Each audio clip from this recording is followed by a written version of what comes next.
You're listening to the Food and Fitness Podcast, the show about all things related to food and fitness. Follow the show on Instagram, Facebook, and YouTube at food.fitnesspodcast. We're your hosts, Jackie Vandertoon, Jessica White, and Dave Marshall. On today's episode, we are joined by Tara Imerson. Tara is a personal trainer for both land and water, as well as a consultant for weight management. She has been a fitness instructor since 1991, having worked in both Toronto and Orangeville, and now works independently. She not only trains individuals, but is an athlete herself, having recently returned from the World Kettlebell Championships in Budapest, Hungary, bringing home the gold medal for Canada.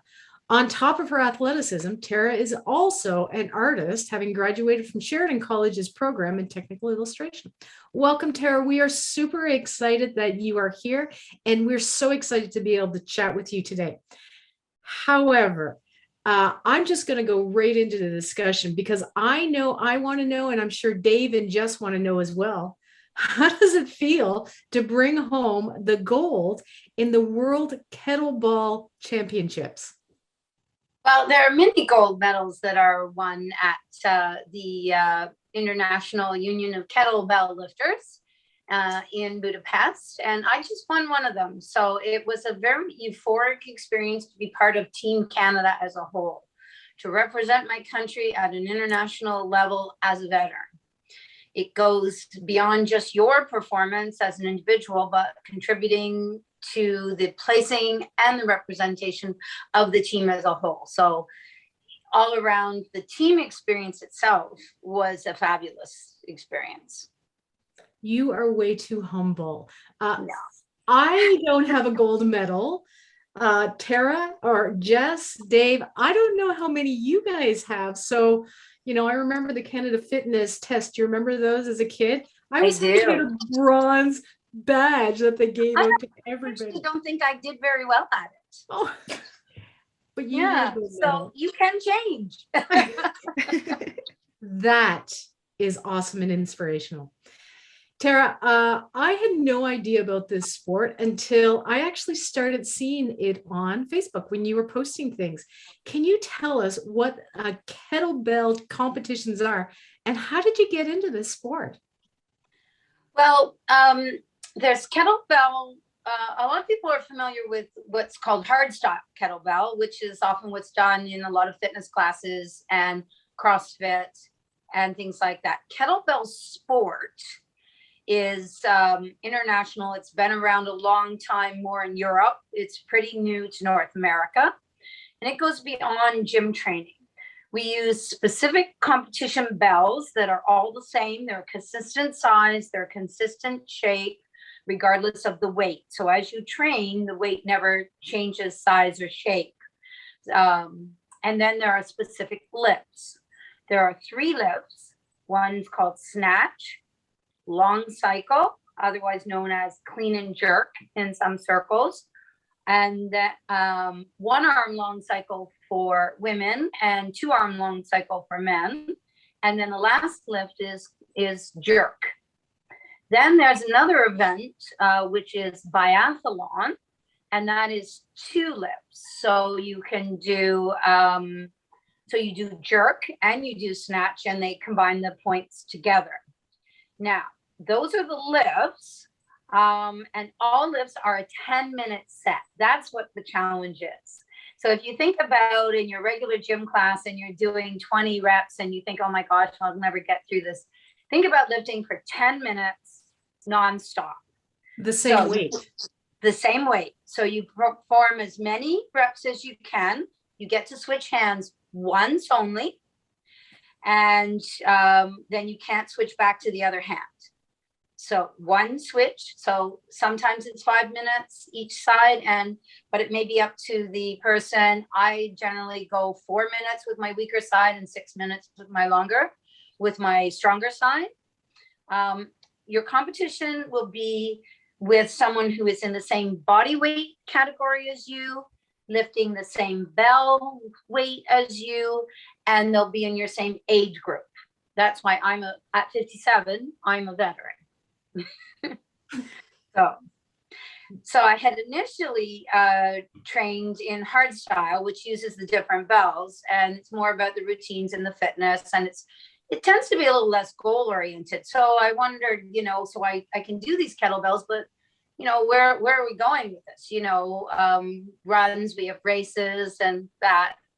So I discovered the Canadian Kettlebell Alliance, and that they were doing kettlebell sport. Then I found a trainer in Ottawa, Lisa Killa Patel, and she coached me.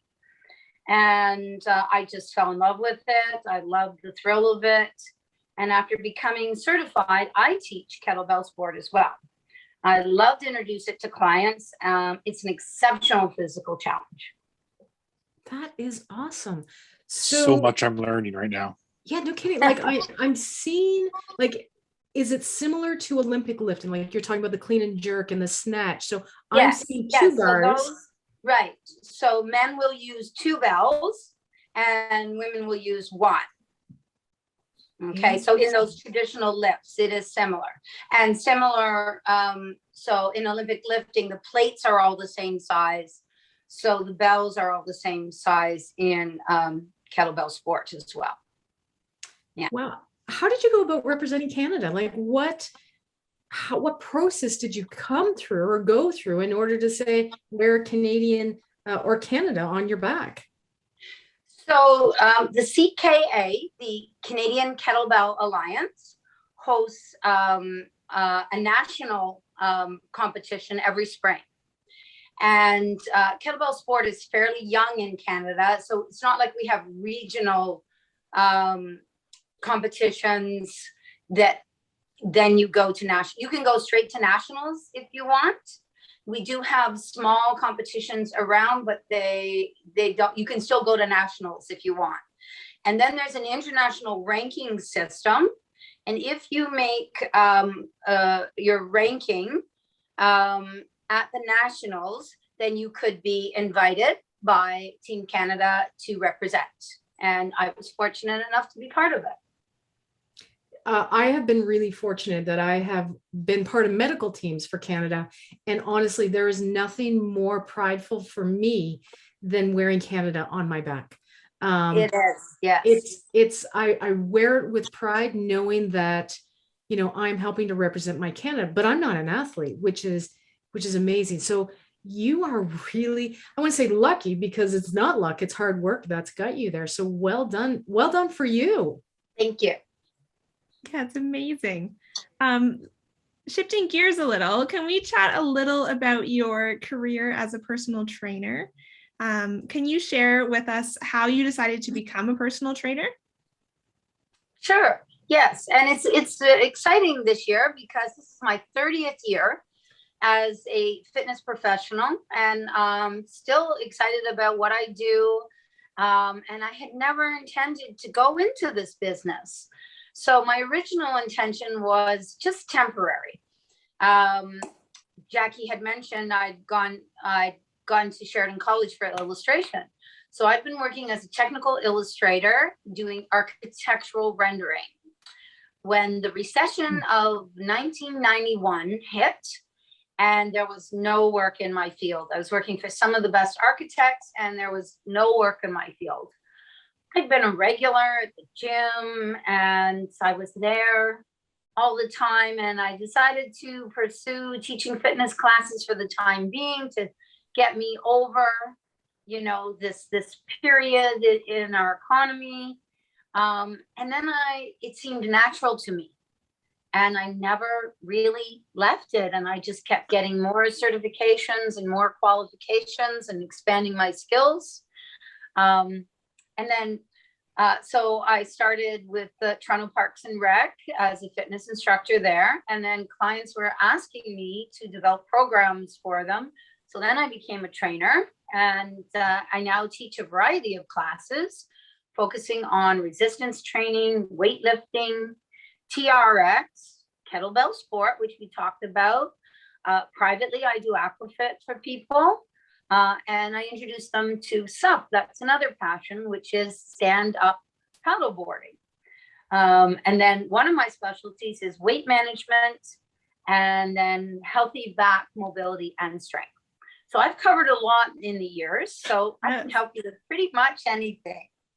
That's amazing. I like how you say that you fell naturally into it, but you kept doing it because you're passionate about it. Yes. So what is it about training people that you love so much? Well, I love guiding clients to their own personal goals. It's not when you train, it's not about the trainer at all. It's about the client's personal goals and helping them to, whether it's helping them to improve their mobility, achieving a healthy body composition, heal from an injury, or introduce them to a new activity just for fun and activity and social.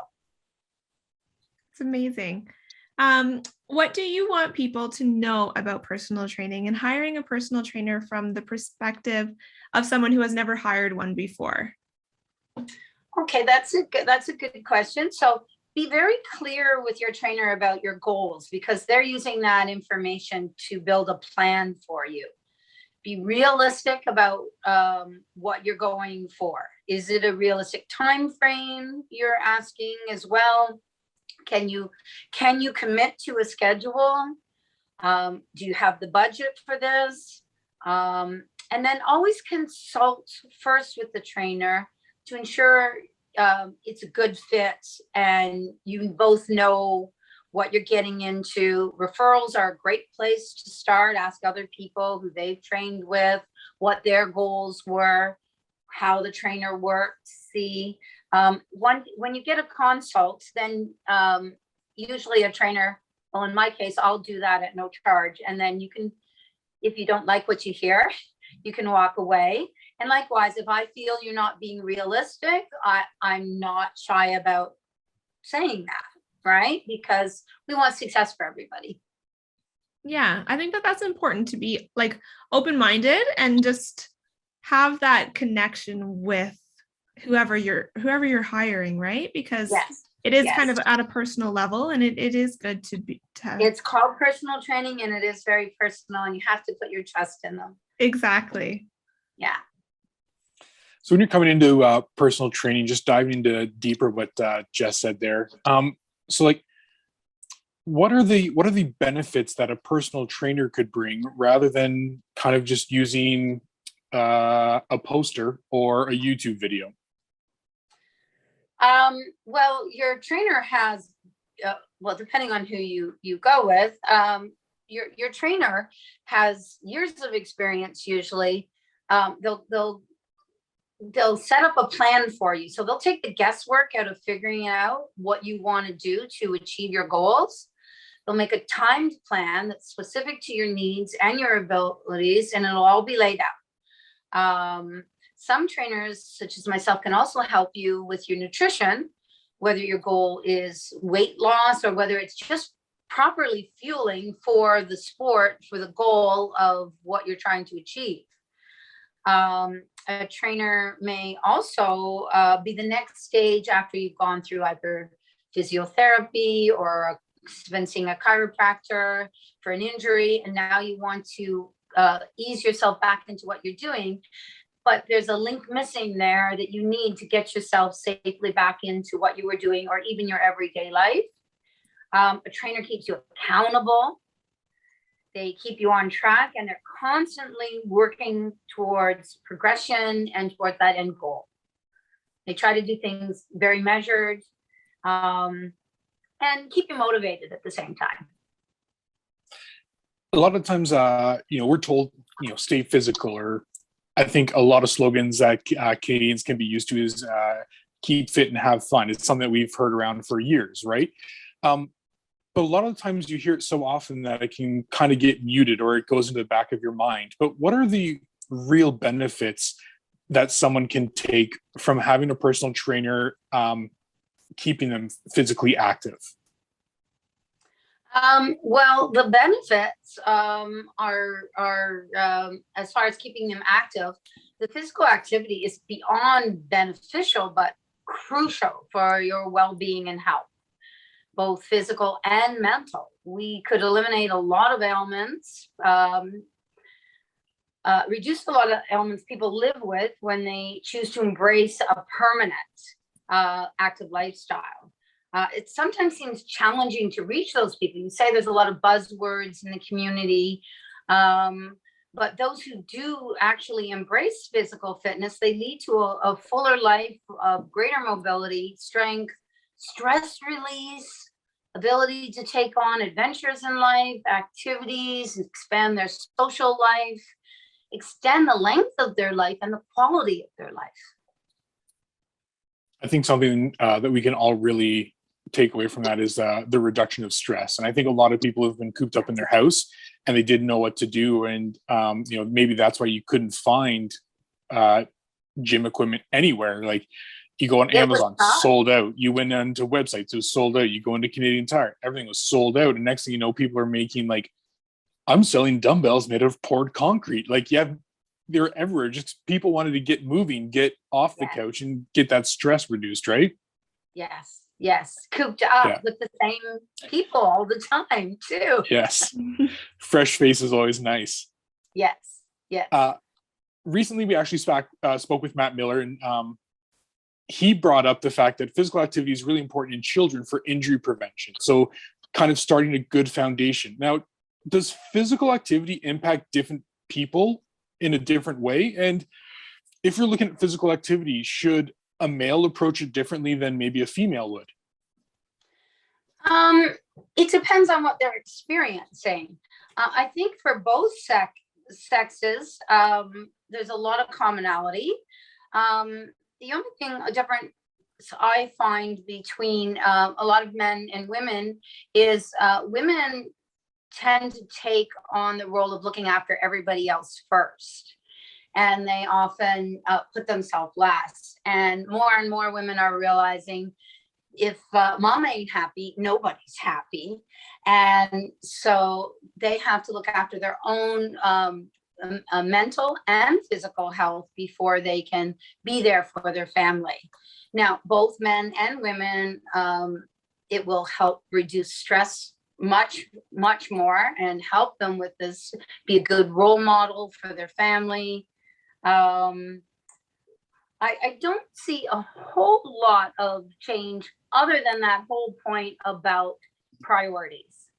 That's where I have seen in my years of experience. Otherwise, I don't treat men and women that much differently unless they come to me with individual things they're looking to, whether it's working with menopause, whether it's working with joint issues, whether it's working with the back issue, a sports injury. I tend not to try and put people in too many cliched situations. I like that you use a lot of words of individual, and you try not to put everyone in the same box, which is great because you really are catering to each one of your individual clients as individual clients and not using a blanket statement. Obviously, I mean, some things you can, let's start running, and that's good for everybody. But I mean, you're working everything for each of your clients, and I respect that. That's great. It's called personal training because it's personal. I was just going to say, Tara, and Dave, you asked earlier on, why can't we just go to YouTube videos? Well, a YouTube video is the same for everybody. It doesn't take into consideration my lifestyle. So I assume, Tara, that's something that you take into consideration, that I've got, and I don't, but I'm making this up. I've got 4 kids at home. I work full time. My husband works late at night. And how am I going to get exercise in when I'm doing this, and this?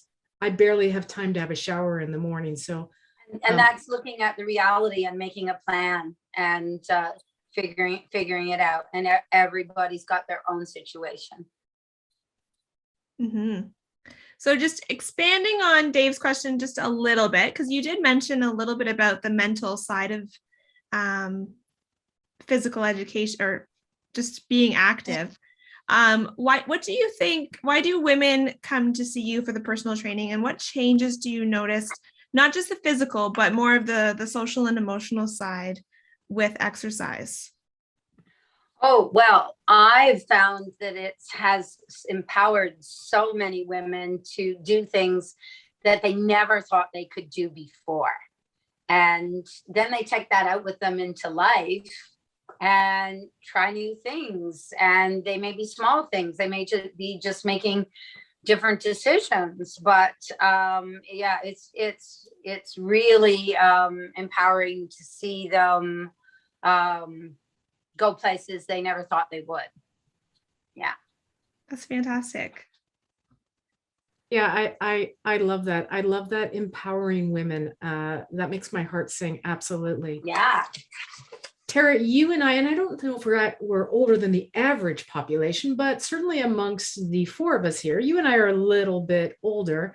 And we spend time looking at the importance of physical activity for younger people. But, you know, as you get into and we're not old, I'm 51, you said you're 57. So it's not like we're in our twilight years, but, No. you know, kids are moving on. How important is physical activity for an older population? Well, it's not just important, it's vital. I've always said I'm actually not a fan of the quote, life is short, eat the cake. Why am I not a fan of that? Because actually life isn't short these days. We live longer lives and we want quality in our life. So how do we get quality in our life? By looking after ourselves for a superior quality of life in your retirement and before that and beyond. Activity will enable your mobility to continue to do all the physical things you wish to do, perhaps even to try new things. Eating well and moving will aid you in keeping pain-free while you do these things and limit your need for medication. So you can't let your age limit what you want to do. I love that. And I'm going to assume when you're older and you can do things, it goes back to that empowering again. I never thought at 50, whatever, or 60 or 70, that I would be able to do X.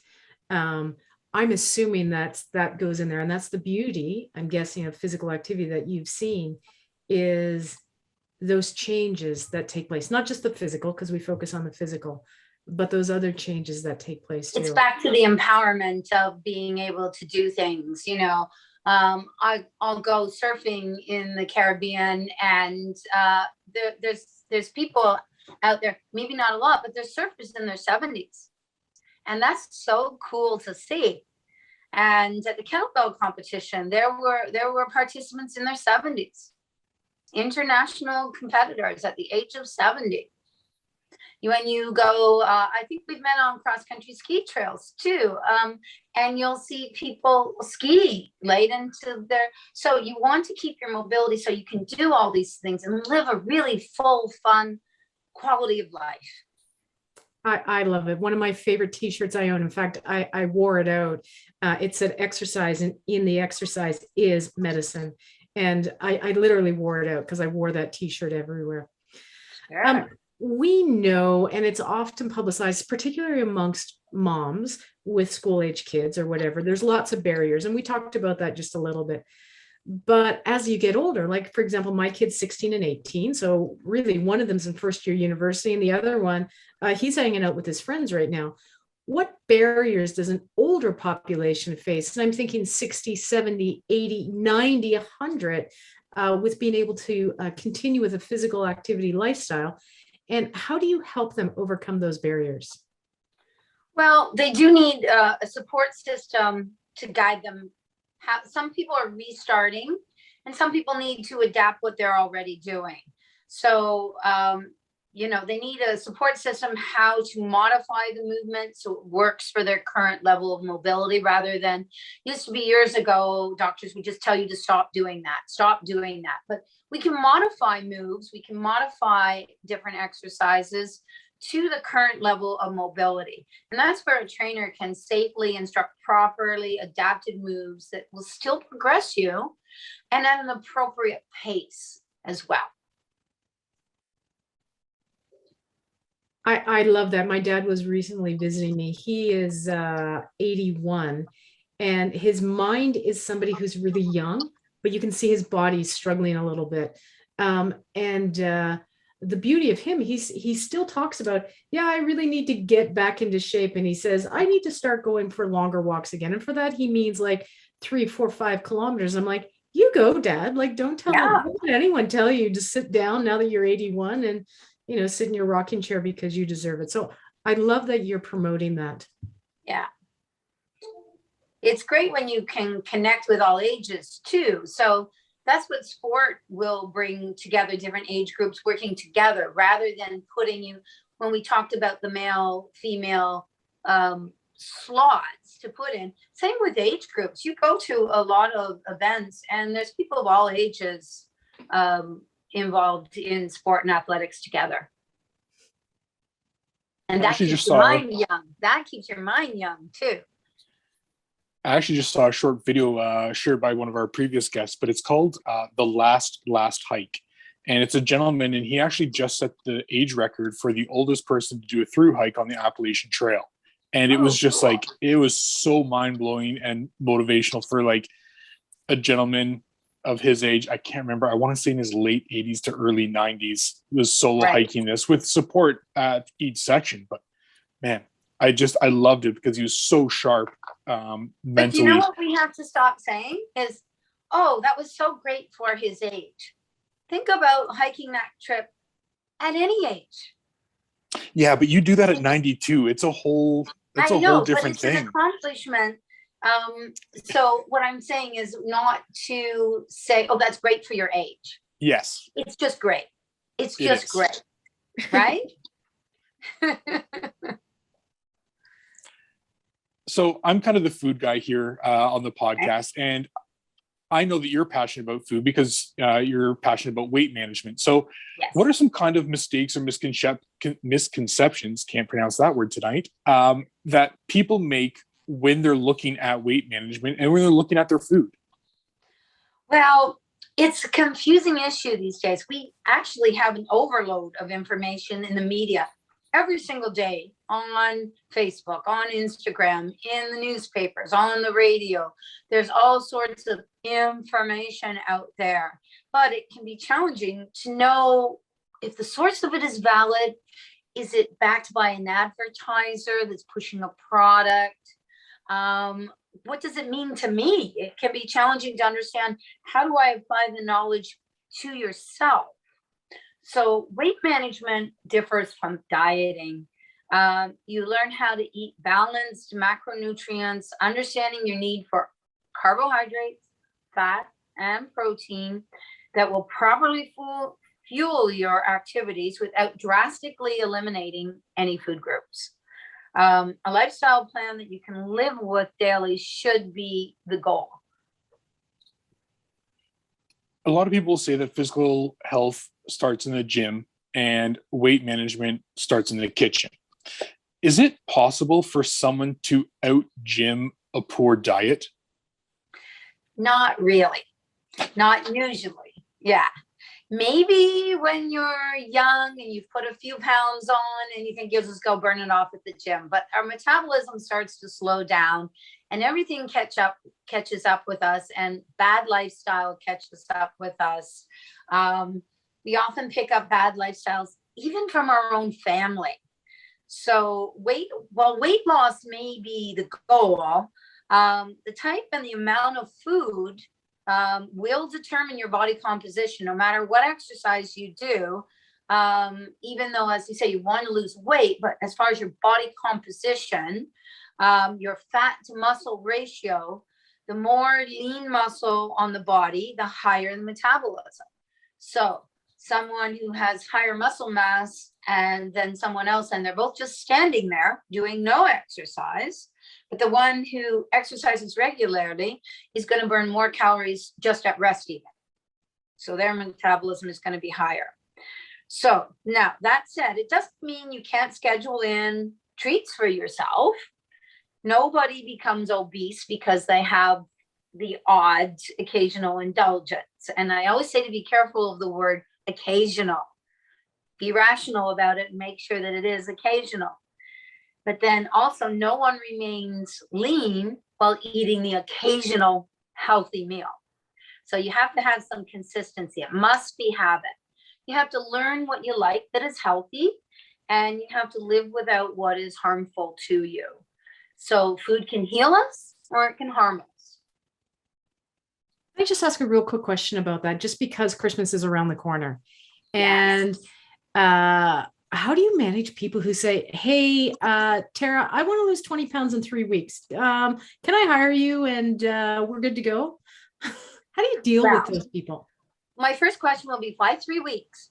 Or 4 weeks, like something Yeah. unrealistic. But yeah, if it's unrealistic, I'll say, why? What's that date? And do we have to stay fast to that? And then we'll see, I'll tell them whether I think it's realistic or not. Generally, that's not realistic. So I will try to express what I think is realistic, and this is how we can go about it. As far as the Christmas scenario, that you're setting yourself up, if your weight loss is your goal, most of the time for failure during Christmas. We do have indulgements. You don't have to gain weight, but weight loss is a challenging thing. So you are going to have your treats, have a taste, and know when to stop. Understand what's really important for you to try and what really isn't. You start to set barriers with people too, so you don't let people pushers go beyond what you're comfortable in your own lifestyle too. And there's a lot of alternative recipes nowadays that we can look at that aren't as bad as we think for our health, and are just as enjoyable. So it's great to search some of those out, and sometimes the person you're working with for nutrition can help you with that. That's awesome. I find personally potlucks are my worst enemy come Christmas time.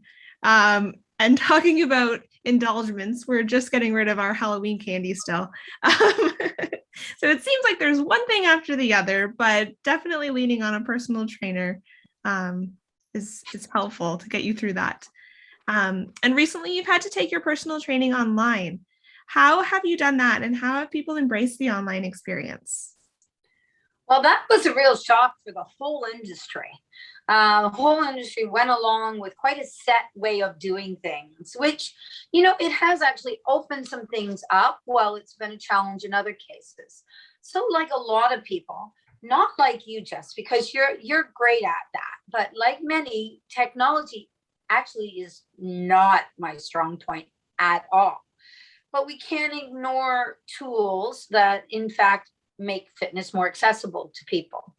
So I've taken some of my classes and my personal training online via Zoom, WhatsApp, and FaceTime. Depending on where people are located, all the different things one might be better suited for them, or their level of comfort as well, their Wi-Fi, their internet. So although a few were resistant at the beginning, once they have that initial learning curve conquered, some of them actually now prefer it online. They like the convenience of being in their home and just, going into the next room and saving time in transit. When we have a snowstorm, they don't have to get to my studio. So, it's going to stay for a while. We don't want to go backwards. So do you see it as an avenue for you to continue, or when the time comes, do you see yourself moving strictly to in-person again, or do you see it kind of being a balance? I see it as a balance. I think training will continue as a hybrid of both online and in studio, because I've reached clients from all over. I've had clients in Chicago, Texas, Kingston, Ontario, Ottawa, Toronto, Collingwood. So if I were to just go back to the in-studio, it would be like saying to my online people, sorry, I'm done. And then you wouldn't be there for them. Mm-hmm. So we're going to keep a hybrid. Of course, one-on-one in the studio, it removes your home distractions. It provides more equipment options. And assessment one-on-one is more direct with the client. So it is still a great way to work, but we have options now. So we'll move forward without throwing out the things from the past as well. That's fantastic. Yeah, I love that. I love how you, and I feel like the word of the last 2 years has been pivot, but I love how you're able to pivot and embrace it and see, hey, you know what, this is an avenue to be able to continue on so that you can reach those clients in Texas and Collingwood and, Tuktoyaktuk or wherever it is that Right. people are tuning in from. Well done. Or Earlier your on this podcast. podcast, pardon me. Yes, exactly. Your Like a podcast. podcast. I'm talking to you and everyone else in the comfort of my home. Earlier on this podcast, we spoke with Tracy Stewart, and Tracy is a former Olympian, and she mentioned something that really resonated with me, and that was to find joy in what you do, particularly in physical activity. And so, what are your thoughts with that statement about finding joy, and how do you help people find joy in physical activity? Well, I mean, Tracy is totally correct. You certainly need to find joy in what you do, especially the Olympic level. They put so many hours into their training that they better find joy in it. So often, the question you'll get asked from people, one of the first ones is, what's the best thing I can do? What's the best form of exercise? And it's like, oh boy, that's a big question. So my first answer starts with, what do you like to do? What do you like to do? What gives you joy? So you're more likely to stick with something you enjoy. You're more likely to want to progress with it if it gives you joy. Now, joy is a different thing, because some people, you'll say the word exercise and they'll say, joy does not come to mind with exercise. So sometimes the joy is in, we go back to the mental health aspect. It's in the solitude and it's in the escape from routine and responsibilities of, a high stress situation, job, family, whatever, the responsibilities of the day. Sometimes the joy is in the social setting of interacting with a group. So either just a group workout, or a sporting event, challenging and pushing people on, or that sense of camaraderie of doing something together where, yes, you're active, but you're really thinking about everybody together. Or we've also talked about the joy in that sense of empowerment, of that achievement, of even just that single thing in that day, maybe not even the long range, but what I did today, that I had a tough day and I got through that workout and it's not so bad. So joy can be in all of those things. I love it. In the sense that I get is that joy is contagious as well. And so by you being there, it transfers into those people you're working with. So, and I can completely see that about you, bringing joy to others. Tara, we always want our the people who's listening to the podcast to find our guests. So how do people find you? And I'm really curious, how did somebody from Texas find you? And if they have questions about physical activity or wanting you to train them, are you okay to share the information about how to contact you? You bet. So I am found on Facebook under my own name, Tara Imerson, and Instagram also under Tara Imerson, and it's public. You don't even have to friend me, because what I put on there is fitness and lifestyle oriented. I don't put personal things up there. So I leave it completely public for anybody to view, even if you just want to creep me, if you're shy and you want to see what's going on, you can do that. You can reach me by email. It's Tara Imerson at hotmail.ca. And my phone, you can call me or text me, 519-939-3486. I work a lot on a referral basis. When we talk about the consults, often someone comes to me because someone else has worked with me. The person in Texas has a friend up here who has a home in Toronto and in Dufferin County, and they found me through that. And then another referral for somebody in Ancaster. So referrals are a great way to start. Don't be afraid to ask whether it's me or someone else. That's a great way. And again, we talk about that consultation being so important. So the consultation is offered, and it's always suggested for those looking to train.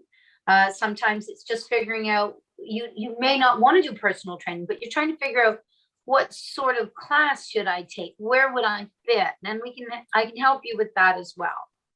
I've got an exciting 30-year promotion coming up to look for. So watch for that on social media. We'll be inviting you to join along, whether it's your first time, whether you were a client years ago. I'm going to be chatting about people who have mentored me over the years, about those beginnings back in those first classes, where we used to do high impact fitness on concrete floors, and where we've come from. And that I'm just going to invite you to join in the journey as I continue.